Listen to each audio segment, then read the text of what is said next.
Mengapa Allah menciptakan manusia padahal manusia tidak pernah meminta untuk diciptakan? Mengapa manusia harus diciptakan sehingga menanggung berbagai penderitaan dalam hidup? Bukankah lebih baik manusia tak tercipta sehingga tak harus merasakan kesengsaraan? Pertanyaan semacam ini kerap muncul di benak sebagian orang yang mengalami berbagai kesulitan dalam hidup.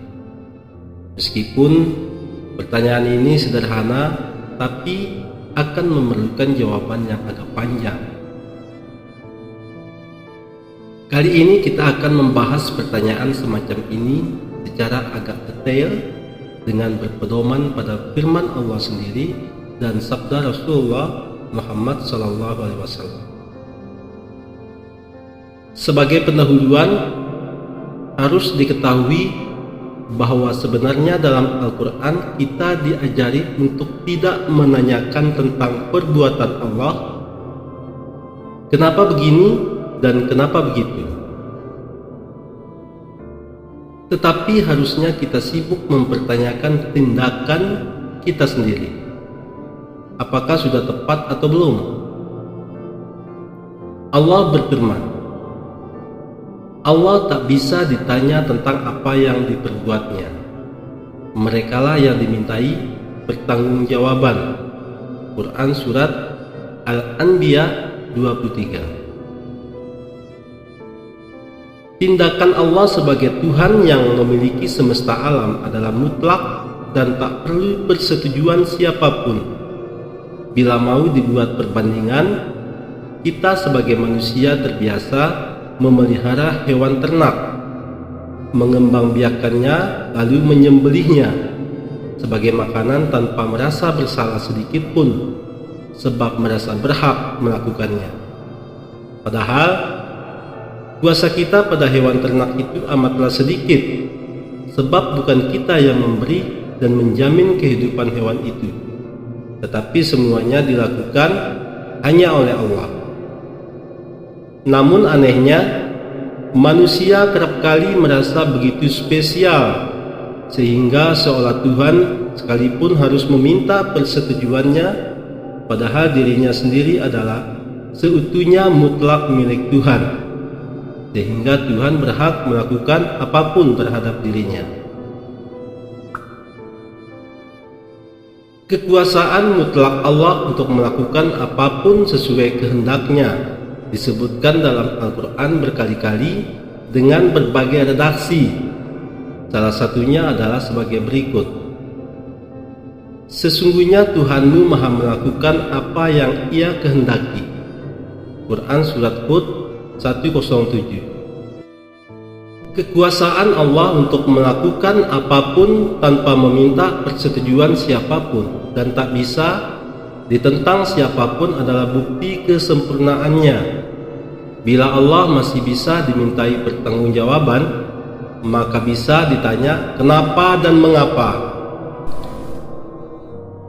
Masih butuh persetujuan pihak lain atau perlu bermusyawarah tentang apa yang perlu dilakukan, dan apa yang tidak, maka itu berarti Allah tak sempurna dan karena itu bukan Tuhan. Ketuhanan Allah yang tak diragukan lagi dan kemahasempurnaan yang dimilikinya menjamin Allah bebas dari semua itu dan bebas melakukan apapun. Karena itulah ayat-ayat yang berbicara mengenai penciptaan hampir selalu diikuti dengan pernyataan apa yang dikehendaki Allah sebagai isyarat kebebasan kehendak Allah. Perhatikan ayat-ayat berikut. Dan Tuhanmu menciptakan apa yang Dia kehendaki dan memilihnya. Sekali-kali tidak ada pilihan bagi mereka.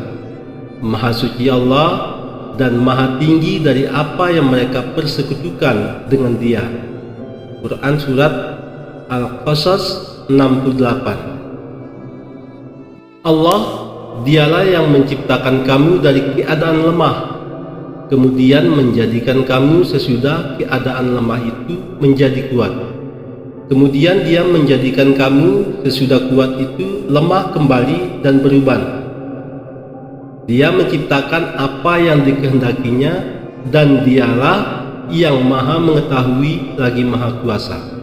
Quran Surat Ar-Rum 54. Penjelasan tentang kebebasan Tuhan untuk melakukan apapun yang Ia kehendaki di atas adalah kaidah pokok dalam pembahasan perbuatan Allah.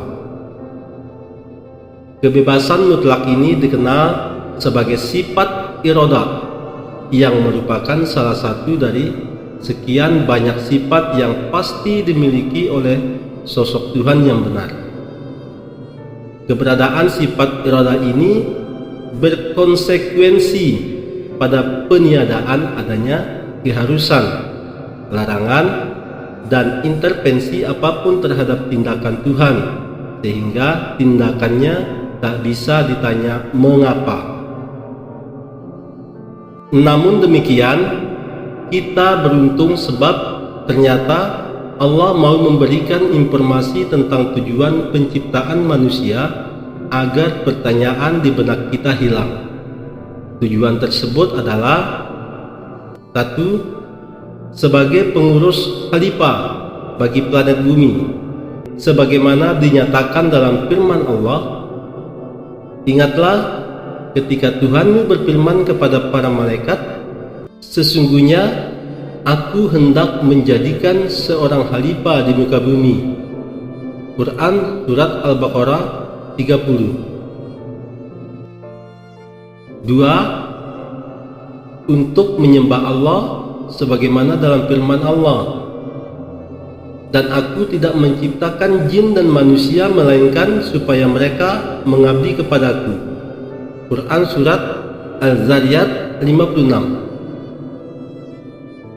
Mengomentari ayat tersebut, Imam Ibnu Katsir menjelaskan tafsir ayat itu adalah, sesungguhnya aku menciptakan mereka hanyalah supaya aku memerintah mereka menyembahku, bukan karena aku butuh terhadap mereka.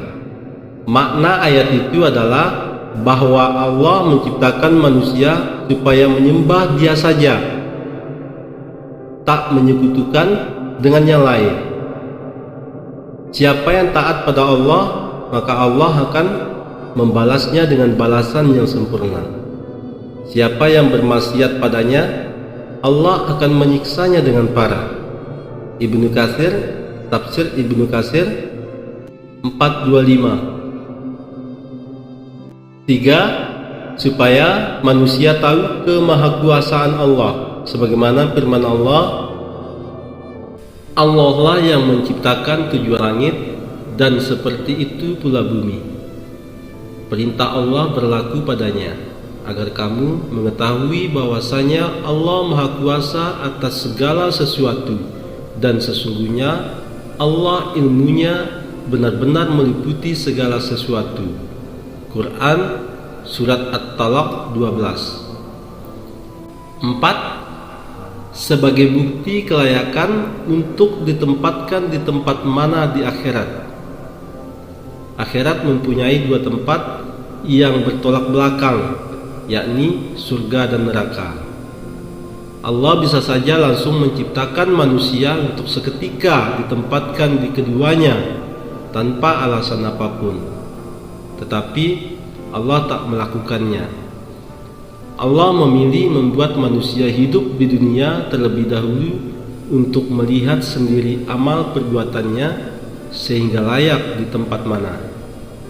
Allah berfirman, "Kepunyaan Allah lah apa yang ada di langit dan bumi, agar Ia membalas orang-orang yang berbuat buruk sebab apa yang mereka kerjakan, dan membalas orang-orang yang berbuat baik dengan kebaikan."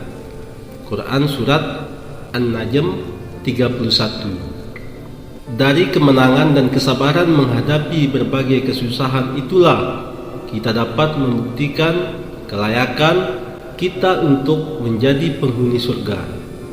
Meskipun sebenarnya amal perbuatan manusia tak cukup untuk menebus surga yang begitu sempurna, namun kemurahan Allah membuat kita tahu bahwa melakukan amal kebaikan, bersyukur terhadap nikmat, dan bersabar terhadap musibah adalah hal yang dapat membuat kita mendapat balasan surga. Itulah di antara alasan yang dinyatakan secara eksplisit dari Al-Quran tentang kenapa Allah menciptakan manusia. Dari informasi itu, kita jadi tahu tujuan hidup di dunia ini untuk apa, dan seharusnya kita fokus untuk memenuhinya, dan tak ada opsi lain bagi manusia. Adapun segala kesusahan dan kesulitan yang menimpa manusia sebagai konsekuensi dari hidup, itu tak lepas dari hikmah yang besar.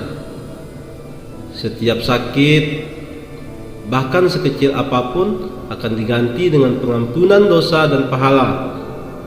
Rasulullah SAW bersabda, "Tidaklah seorang muslim tertimpa suatu penyakit dan keletihan, kekhawatiran dan kesedihan, dan tidak juga gangguan dan kesusahan, bahkan duri yang melukainya, melainkan Allah akan menghapus kesalahan-kesalahannya." HR Bukhari. Tak seorang pun muslim yang tertimpa kesusahan berupa sakit atau lainnya, kecuali Allah menggugurkan kesalahannya, sebab hal itu seperti halnya pohon yang menggugurkan daunnya. HR Muslim. Dengan demikian, kita tahu bahwa segala yang terjadi pada diri seorang muslim itu sejatinya adalah jalan baginya menuju surga. Susah dan bahagia seluruhnya dapat menjadi sebab mendapat surga bila ia tahu caranya. Rasulullah SAW bersabda, "Sungguh mengagumkan perkara seorang mukmin bahwa segala situasinya adalah kebaikan baginya. Itu tak terjadi kecuali bagi seorang mukmin.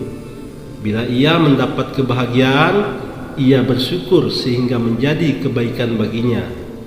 Bila ia mendapat kesusahan, ia bersabar sehingga menjadi kebaikan baginya."